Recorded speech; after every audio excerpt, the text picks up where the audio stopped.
各位早晨，而家係朝早嘅5點半，我哋而家要去番禺探店。嗱，呢一間咧係俾廣州啦大小嘅美食博主啦爭相報道、谷上神壇嘅一間早茶嚟嘅。首先，佢係好平，佢有可能係成個廣州最平嘅早茶，而且仲抵食夾大件，口味仲可能唔輸市區入邊嗰啲咁嘅茶樓添。哇！呢樣嘢就有啲誇張啊，要試下先，睇下先。12月3號，佢話好似坐到時光機，翻到去老廣州老街，簡單嘅裝修，一睇就知好多年嘅老店啦。2個人食咗一大輪，都唔到100蚊。呢一圍台呢，都唔夠100蚊嘅。食咗12碟嘢都唔使100蚊。佢就話好多平台嗰度呢都有佢嘅。呢一間咁簡陋嘅早茶呢，4星嘅喎，有好多人俾佢5星嘅。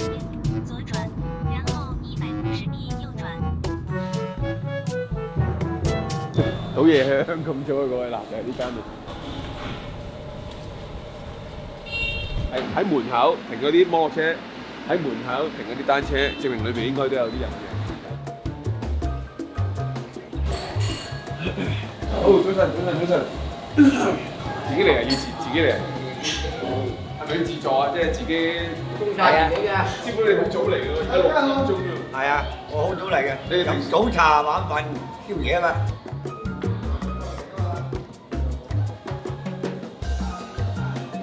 呢啲就係嗰啲熟客嘅嗰啲咁嘅傳酒嘅地方。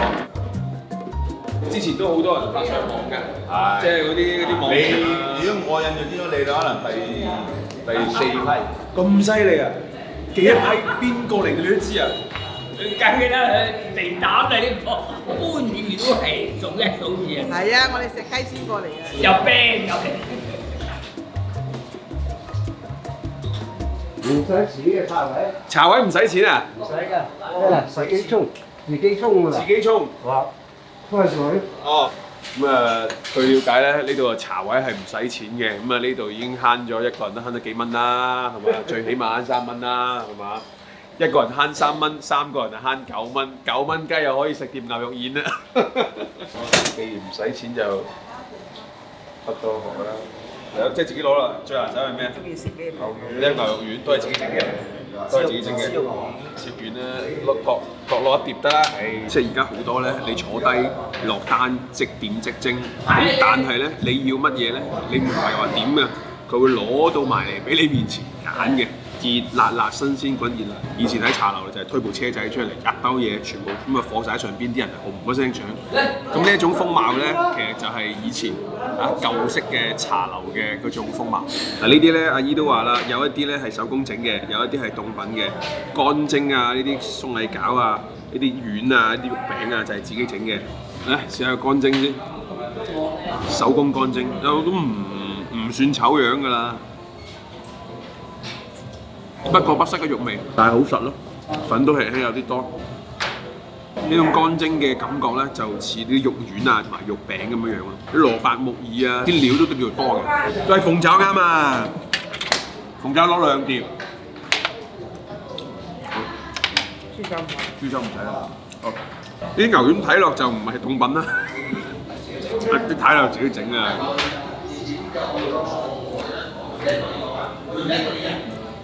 可以無他嘅，你有芫茜，你有陳皮，你有少少馬蹄喺裏邊，咁咪就係咯，咁咪就係佢咯。呢啲咧，呢隻感覺咧，就好似我當年好細個嗰時候去鹿鳴酒家，仲要係吸引，就係真係推車仔，嗰時候嗰種好虛冚嘅感覺。幫手啊！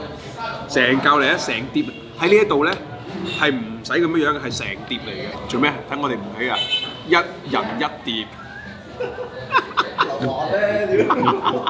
仲要平啊嘛！仲有喺市中心嘅茶樓，閒地都20蚊啦，係嘛？7蚊雞，所以你話佢係咪全廣州最平嘅早餐咧？係嘅。當然喺7、8蚊呢個級別咧，我覺得好多嘢都好食嘅。咁啊頭先食過佢哋嗰啲蒸嘢啦，咁啊肉丸啊嗰啲咁嘅乾蒸燒賣啊，咁有即整嘅，亦都有凍品。咁啊，跟住落嚟呢度想試下佢哋嗰啲，亦都係好熱辣辣嘅即點即做嘅腸粉啊，同埋嗰啲粥，100蚊左右。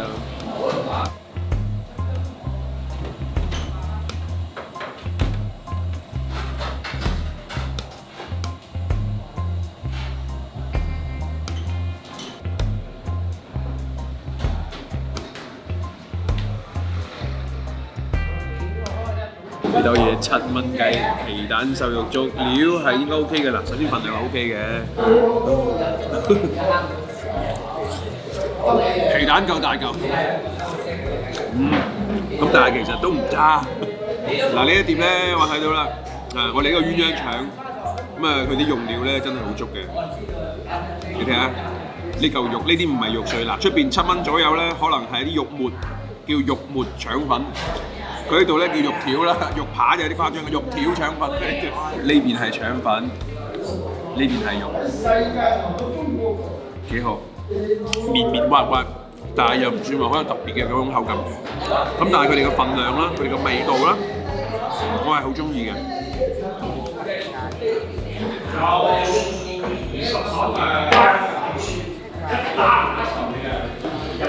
740冇錯啦。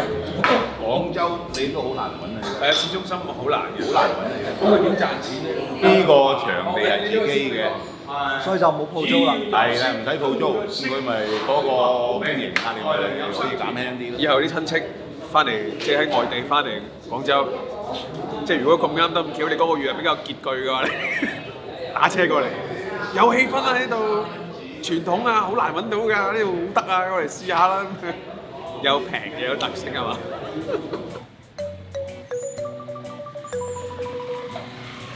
嗱，今次呢個早餐體驗咧，其實係有趣嘅。點解咁講咧？咁啊過到嚟，其實佢哋嘅份量啦，佢哋嘅價格啦，非常之有優勢。咁當然啊，佢哋嘅味道咧，講真，好多地方都差唔多，其實差唔多嘅。咁所以其實可以對標翻我哋之前拍嘅西華路嘅肥姨，其實佢同嗰度係差唔多嘅。肥姨係西華路嘅肥姨，呢度係樂溪嘅呢一個強記早餐。你話有冇必要喺好遠好遠嘅地方過嚟打卡咧？咁啊真係未必。咁但係如果你喺樂溪呢附近咧，嗱地鐵站行過去，你其實都20分鐘以內啦，30分鐘以內就10零分鐘以內就可以行到嘅啦。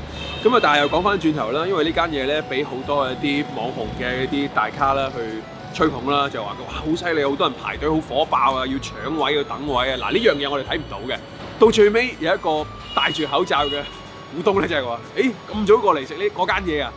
即係喺路邊已經見到啦，即係證明嗰間嘢佢都會食過。但係問過佢想唔想食，佢話一般啦嗰間嘢。咁你話佢嘅口味係咪真係同大酒樓好相近咧？其實唔係嘅，大酒樓可能比佢更加精緻、更加好食。咁當然價格擺咗喺度，咁所以我覺得佢係一間比較受惠嘅鋪頭啦，服務附近村民嘅一間早茶飯堂，可以咁樣去理解早茶飯堂啊。好，呢度品城記唔同平台點擊關注，下次更新大家就唔會錯過㗎啦。